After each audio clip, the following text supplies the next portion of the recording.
बहुत बहुत धन्यवाद। जैसे कि सर ने प्रारंभ में बताया है कि बिहार पुलिस पूरी तरह से प्रतिबद्ध है। ये जो संगठित गिरोहों के द्वारा बार बार परीक्षा लीक के मामले हो रहे हैं और बिहार पुलिस में आर्थिक अपराध इकाई ही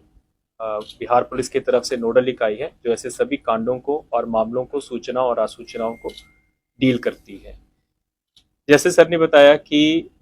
इसी वर्ष आप सभी अवगत हैं कि वर्ष 2024 में ही बिहार सरकार के द्वारा बिहार लोक परीक्षा अनुचित साधन निवारण अधिनियम 2024 लागू किया गया है। ये एक बहुत ही अच्छा कानून है। इसमें इस प्रकार के प्रावधान किए गए हैं जो पूर्व में बिहार परीक्षा संचालन अधिनियम था उसमें नहीं थे। जैसे कि उदाहरण स्वरूप अब कोई भी परीक्षा लीक में यदि किसी संगठित गिरोह उसकी शामिल होने के तथ्य प्रकाश में आते हैं तो 10 वर्ष की सजा की गई है। पहले जो सजा थी सजा बहुत कम थी और 1 करोड़ से लेकर 10 करोड़ तक फाइन का इस प्रावधान किया गया है। इसका एक और जो अच्छा फीचर ये है कि अगर कोई भी संस्थान चाहे परीक्षा कंडक्ट करने वाली एजेंसी जिसको दिया गया है या फिर एग्जामिनेशन सेंटर्स हैं उनकी संलिप्तता प्रकाश में आती है तो उनके भी जो चल और अचल संपत्ति उसको आइडेंटिफाई करके कुर्की कुर्की जब्ती की जा सकती है और इसकी वजह से जो सरकार को नुकसान होता है परीक्षा संचालन क्योंकि पैसा लगता है सरकारी राजस्व की इसमें क्षति होती है तो उसका कंपनसेशन किया जा सकता है। तो इसी मामले में जो भी आप जानते हैं कि जो सीएचओ का कम्युनिटी हेल्थ ऑफिसर्स का जो परीक्षा लीक हुआ है पहली बारी बिहार राज्य में इस अधिनियम के तहत इस कांड को दर्ज किया गया है और इसमें जितने भी 12 के 12 ऑनलाइन एग्जामिनेशन सेंटर्स हैं उनके हम लोग स्वामित्व का हम लोग ब्यौरा ले रहे हैं मिनिस्ट्री ऑफ कॉर्पोरेट अफेयर्स से और जीएसटी की रजिस्ट्रेशन अथॉरिटी से क्योंकि ऑनलाइन एग्जामिनेशन सेंटर्स वहीं से पंजीकृत होते हैं। और कुछ जैसे आप जानते हैं कि उसमें से 3 जो स्वामी थे एग्जामिनेशन सेंटर्स के उनको हम लोग जेल भेज चुके हैं और जैसे ही चार्जशीट होगा और बाकी लोगों की संलिप्तता प्रकाश में आएगी तो उनकी चल और अचल संपत्ति की जो कुर्की और जब्ती की कार्रवाई हम लोग करेंगे और ये पहली बारी होगा। इससे पहले जैसे एडीजी हेडक्वार्टर सर ने बताया कि अभी तक जब से आर्थिक अपराध इकाई का गठन हुआ है लगभग 10 परीक्षा लीक के मामले हम लोगों ने इनका अनुसंधान किया है। जो हाल फिलहाल 2022 से बड़े बड़े परीक्षा लीक के मामले हुए बीपीएससी का पीटी परीक्षा का हुआ था उसके बाद फिर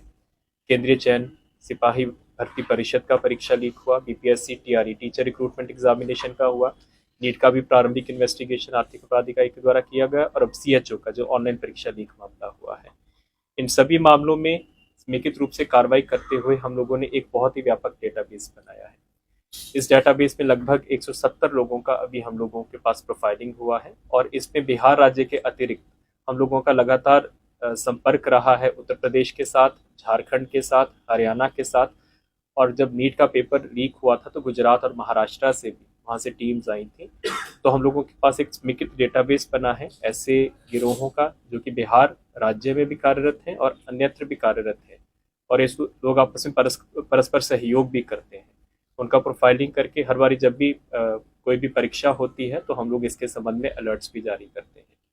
इसके अलावा जो साइबर पेट्रोलिंग है क्योंकि आप सभी जानते हैं कि ज़्यादातर जो अभ्यर्थी हैं जो स्टूडेंट्स हैं उनसे पैसा लेने के लिए उनको इन ग्रुप्स के साथ जोड़ने के लिए ज़्यादातर साइबर स्पेस का इस्तेमाल होता है। तो हम लोगों का एक 24x7 घंटे कार्यरत है समर्पित इकाई है जो कि सोशल मीडिया पेट्रोलिंग के अतिरिक्त ऐसे मामलों की साइबर पेट्रोलिंग भी करता है और सूचना और आसूचनाओं का संकलन करता है। उसके बाद ये जो गिरोह हैं इनके जो प्रमुख सरगना हैं इनको आर्थिक रूप से चोट पहुंचाने के लिए भी हम लोगों ने कार्रवाई किया है। अभी जैसे आप अवगत होंगे जो संजीव मुखिया है जो कि प्रमुख सरगना रहा है नीट में भी और सीएसपीसी में भी और बीपीएससी में भी उसके ऊपर डीए का केस किया गया है और उसी डीए की केस की वजह से जो लगभग 6 महीने से उसके ऊपर नो पर्सिव स्टेप लगा हुआ था दंडात्मक कार्रवाई पर रोक लगी हुई थी। हम लोगों ने सारा एविडेंस प्रस्तुत किया कोर्ट में और अब वो कार्रवाई जो दंडात्मक कार्रवाई पर रोक लगी हुई थी उसको खत्म किया गया है और वारंट और कुर्की की कार्रवाई के लिए हम लोगों ने प्रार्थना की है कोर्ट से। इसके अलावा रंजीत कुमार रजक जो पहले परीक्षा के मामलों में संलिप्त रहे हैं और वो भी एक सरगना रहे हैं इस प्रकार के लीक के मामलों में उनके ऊपर भी डीए का केस काफ़ी आगे तक बढ़ गया है और थोड़ी देर में हम लोग उसको भी करेंगे। इस तरह के अन्य पहले तो इसको हम लोगों ने 2 कैटेगरीज में बांटा है लोक सेवक और गैर लोक सेवक। लोक सेवकों की कैटेगरी में जो सरकारी कर्मी शामिल हैं उनके ऊपर पीसी एक्ट का केस करेंगे। और फिर एक प्लेटफॉर्म होता है रीजनल इकोनॉमिक इंटेलिजेंस काउंसिल, इसमें जो आयकर विभाग होता है अग्रणी विभाग है, तो जितने भी भ्रष्टाचार निवारण अधिनियम के डिस्प्रोपोर्शनेट एसेट्स के केस होते हैं उनके माध्यम से उनको सूचना साझा किया जाता है और वहीं से सूचना प्रवर्तन निर्देशालय ईडी को भी जाती है। तो ये दोनों पीसी एक्ट के केसेस में ऑलरेडी सूचना प्रवर्तन निर्देशालय को भी दी गई है ताकि वो भी अपने स्तर पर कार्रवाई कर सके। जो गैर सरकारी सेवकों के मामले हैं जिसमें जो संगठित गिरोह के बाकी सदस्य हैं, जैसे मैंने आपको बताया कि जो नया अधिनियम लागू हुआ है उसमें उनकी चल और अचल संपत्ति को फोरफीट करने का प्रावधान है, उसको लेकर उनका इन्वेस्टिगेशन वित्तीय अनुसंधान किया जा रहा है